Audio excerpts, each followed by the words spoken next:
Let's study the second order equation with constant coefficients.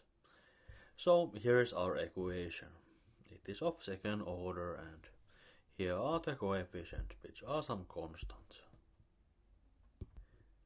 We can make a guess that the solution would be e to lambda x. Here lambda is some constant. If we make this guess, we can calculate the derivative and second derivative of y also. We can substitute them to the equation and we can take this e to power lambda s as common factor. This function is never zero, so we would have that our guess is a solution for the equation if and only if this characteristic equation is satisfied.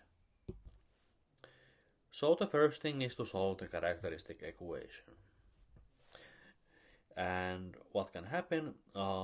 We can have as solutions two real numbers, or we can have a double root, or we can have some complex solutions. In the first case, where we have two real roots, the general solution of the equation will be like this. It consists of a linear combination of two linearly independent solutions. In the case of the double root, the solution will look like this. There is one solution which looks like our guess, and to make the second linearly independent solution, we have added an x here. In the third case, when we have these complex roots, we can write our solution in this complex form, but by using the Euler formula, we can see that by using these e to power it functions, we can express the cosine function and the sine function by using them. So because of that, we can write our solution also in this way. E to power alpha x times some linear combination of cosine and sines. And here is a mistake. I almost forgot our constant beta. Let's study this equation. Now the characteristic equation would be this.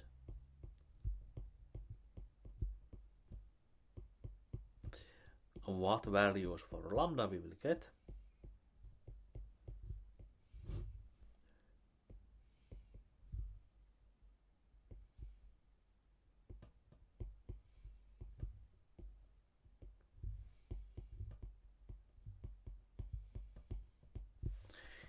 It seems that we will get two values for lambda. One value is 2 and the other value is 3. So our general solution is now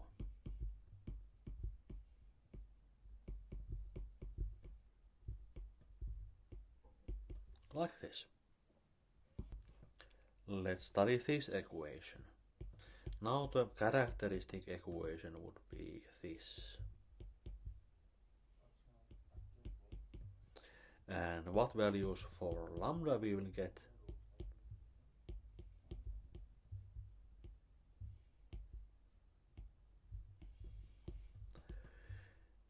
The inside of the square root will be 0, so we'll just get one root. We'll get -1, so lambda is equal to -1. In this case, our solution will be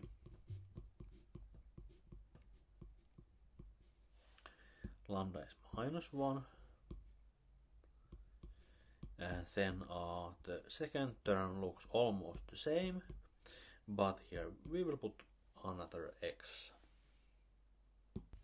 How about this equation? Now the characteristic equation would be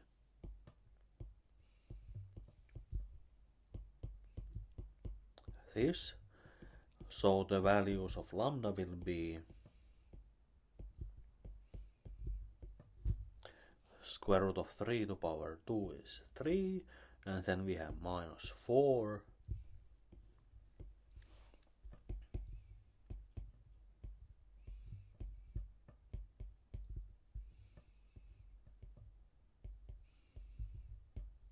we have something like this. Now let's denote this square root of minus 1 with I. So I is now the imaginary unit. We will get the complex solutions.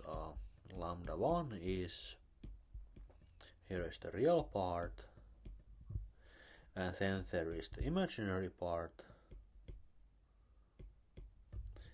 and the second lambda is like this.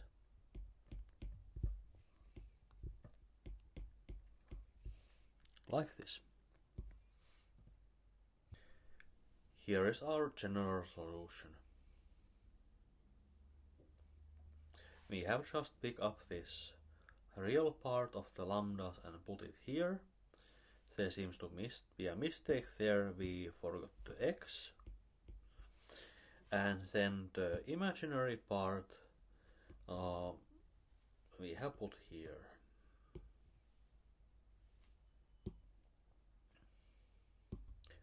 Let's still see this example where in addition to the equation we are given some initial conditions.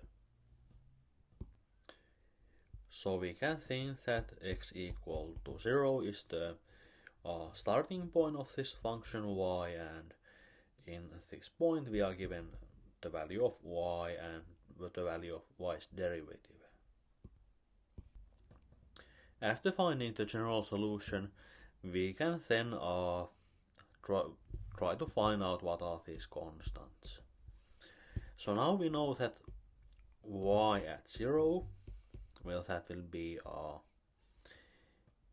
a is equal to 2, and the derivative of y will be, how is that? Will be minus a e to power minus x plus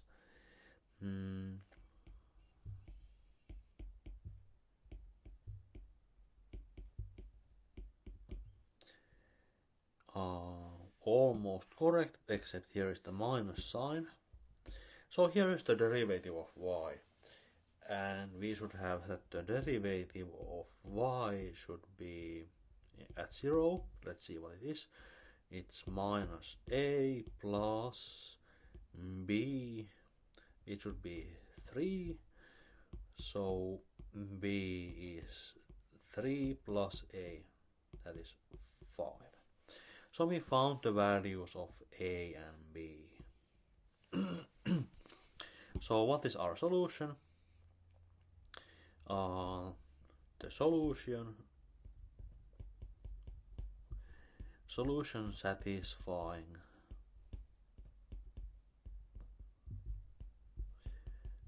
the initial conditions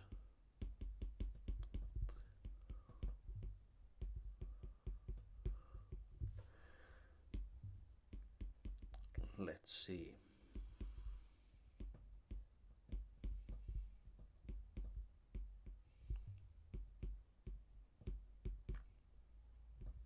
Yeah, this is the function what satisfies the initial conditions. So now we know how to solve the second order equation with constant coefficients, and also we know how to solve these initial value